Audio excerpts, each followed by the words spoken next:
Le mot protéine, de protéion en grec, proéminence, apparaît en 1838 quand le chimiste hollandais Mulder définit la composition des albumines. Graduellement, on se rend compte de l'universalité de la diversité des structures protéiques, chez les animaux comme chez les végétaux. La découverte de l'ARN dans les années 60 permet de comprendre les principes de la fabrication des protéines, la synthèse protéique. Dans le noyau résident des dizaines de milliers de gènes alignés sur un long brin d'ADN. Cette molécule géante en forme de double hélice est faite de 4 petites molécules appelées nucléotides. Chaque gène correspond à des séquences particulières de ces nucléotides. En fonction des besoins, un signal, ce peut être une hormone, pénètre dans le noyau, vient se fixer sur un récepteur nucléaire. Celui-ci va lancer la copie du gène qui permet la fabrication de la protéine nécessaire. Pour cela, des micromachines s'assemblent.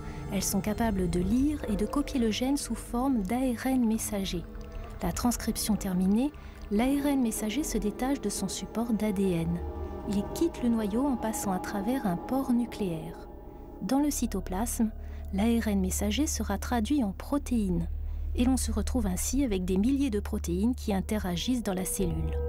Comment s'y retrouver ?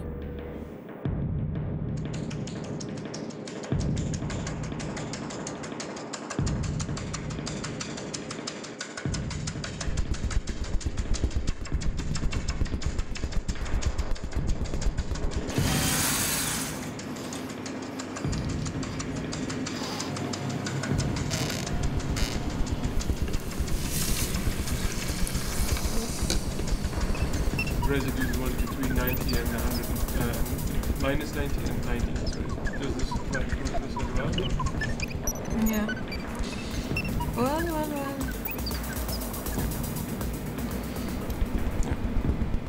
Un des buts, c'est de déterminer la structure de ces molécules, pour voir comment elles sont construites dans l'espace. Parce que toute fonction est liée à une structure. Il faut que le moteur soit disposé d'une certaine façon pour qu'il marche. Donc ici, on fait de la biologie structurale. Biologie ou génomique structurale, c'est une question de taille simplement.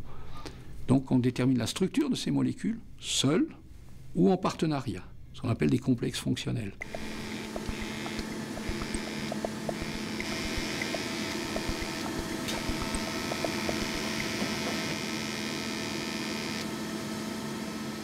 Je travaille sur un complexe, une protéine et une ARNT. Donc je purifie les deux et j'essaye de cristalliser le complexe. Ma protéine s'appelle une aminoacyle ARNT synthétase.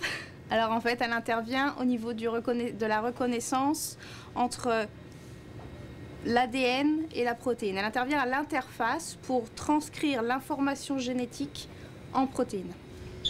Alors si on prend une cellule, comme ceci, elle a son noyau, et au sein du noyau, vous trouvez ce qui code l'information génétique, c'est-à-dire l'ADN. Donc cet ADN est capable de coder pour toutes les molécules qui vont composer la cellule. Cet ADN ne sort jamais de son noyau, il est protégé à l'intérieur, et pour le décodage, en fait, une partie de l'ADN correspondant à un gène est copiée, vraiment une copie conforme, en ARN. Et c'est cet ARN qui va sortir du noyau et arriver dans la cellule. Une fois que celui-ci est dans la cellule, il faut que l'information génétique contenue dans cet ARN soit transformée en protéines. Alors pour cela, il y a plusieurs molécules qui interviennent, notamment ce qu'on appelle un ARNT.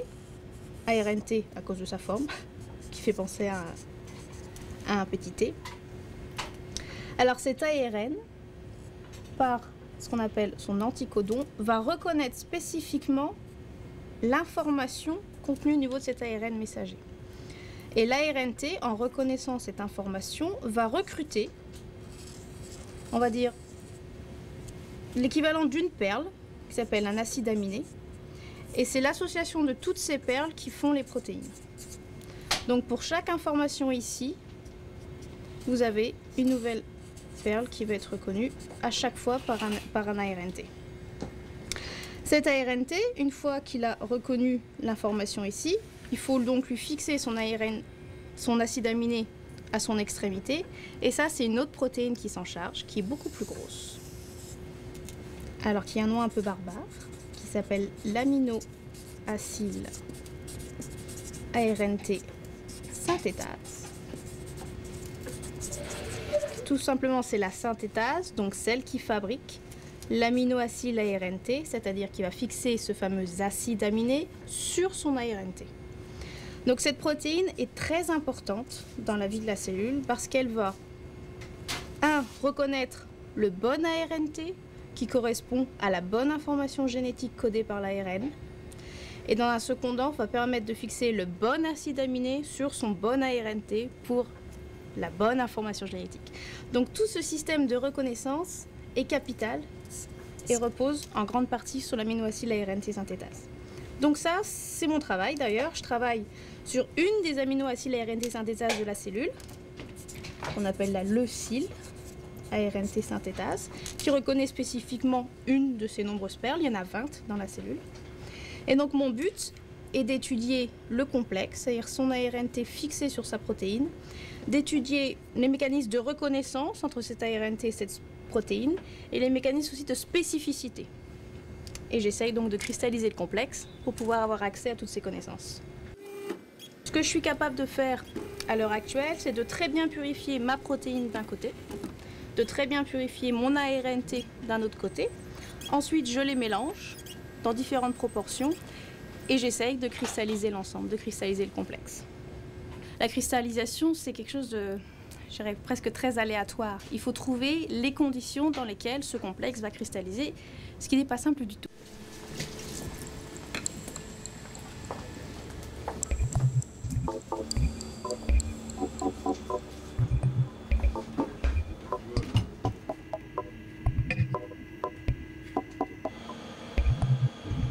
Et j'essaye de faire les choses de façon très rationnelle et très rigoureuse pour voir où je vais enfin avoir ne serait-ce qu'un tout petit cristal et ensuite pouvoir l'optimiser et le faire grossir. Parce que obtenir un cristal, c'est une chose, mais pour qu'il soit suffisamment gros pour nous donner la structure, c'est encore autre chose.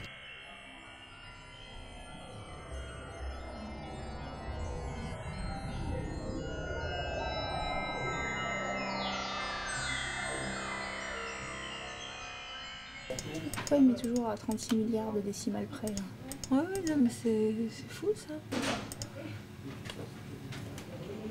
Ouais. En fait, notre cristal, on le met sur les rayons X, on le fait tourner d'un certain angle, et à chaque fois qu'on le tourne, on prend un cliché. Et c'est grâce à cette somme de clichés accumulés qu'on va pouvoir reconstruire la structure de la molécule. En fait, vous avez du carbone, de l'hydrogène, de l'oxygène, de l'azote, principalement. Ceux-ci s'assemblent pour faire les acides aminés. Cet assemblage fait les protéines. Cette forme ici, c'est un acide aminé. Ensuite, il est lié à un second, qui est un petit peu plus loin. Je vais vous le montrer ici. Voici le second, qui est lié à lui. Et on peut suivre la chaîne comme ça, d'un bout à l'autre de la protéine. C'est pas très facile de se repérer. Et pour les représentations, on va tout simplement montrer sous forme ce qu'on appelle de rubans. Donc cette structure est une structure de leucyle-thérénase synthétase, donc protéine équivalente à celle sur laquelle je travaille, mais d'un autre micro-organisme. Donc chaque couleur représente une fonction au sein de la protéine. Donc ma protéine à moi, elle est coupée en deux, c'est-à-dire elle est coupée en deux au niveau de cette partie jaune. Ce modèle jaune est une protéine indépendante et les deux s'associent pour faire la fonction de la protéine entière. Donc moi, ce qui m'intéresse, c'est d'étudier l'interface entre ce module jaune et le reste de la protéine. Mais à la base, toute protéine provient d'un processus de transcription de l'ADN par une machinerie complexe. Alors l'utilité de ces travaux qu'on fait chez nous, c'est non seulement d'essayer de comprendre comment fonctionne cette machinerie de transcription, mais aussi de l'appliquer dans les cas de dysfonctionnement. Alors soit en bloquant une machine qui devient folle, pendant qu'on essaye d'avoir des molécules qui vont bloquer le fonctionnement de certaines protéines clés et empêcher une expression, soit donc corrigeant l'effet quand ça va mal, C'est-à-dire qu'il y a des mutations qui ont rendu à un système une protéine peu efficace. Alors, au lieu de travailler avec l'hormone habituelle, on lui en met une autre de substitution. Ça marche mieux.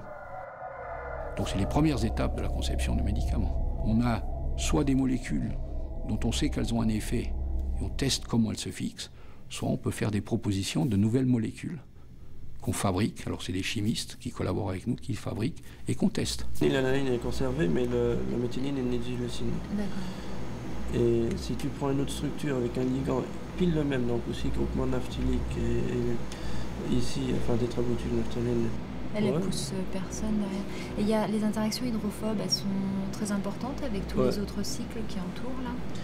Bah, il y a quasiment que ça, quoi. Ouais. Mais il n'y a pas de phénomène de stacking par exemple. Non. Les succès de ce laboratoire et de cet institut, ça a été la découverte de la structure des récepteurs nucléaires aux hormones. C'est très important pour les applications thérapeutiques, parce que tous ces récepteurs sont impliqués dans des pathologies. Si je prends un petit exemple, les récepteurs des stéroïdes, qui sont bien connus dans le grand public, œstrogènes, androgènes. Par exemple, si vous avez des mutations dans le récepteur des androgènes, il y a de fortes chances que vous ayez des problèmes au niveau de la prostate, qui se traduisent par un cancer de la prostate, par exemple. C'est en agissant sur ces récepteurs qu'on a trouvé des molécules qui peuvent être utilisées comme contraceptifs, par exemple. Et je pourrais aussi citer des applications en cascade. Vous voyez, ça c'est toute petite partie des applications. Nous continuons à travailler là-dessus en collaboration avec l'industrie pharmaceutique.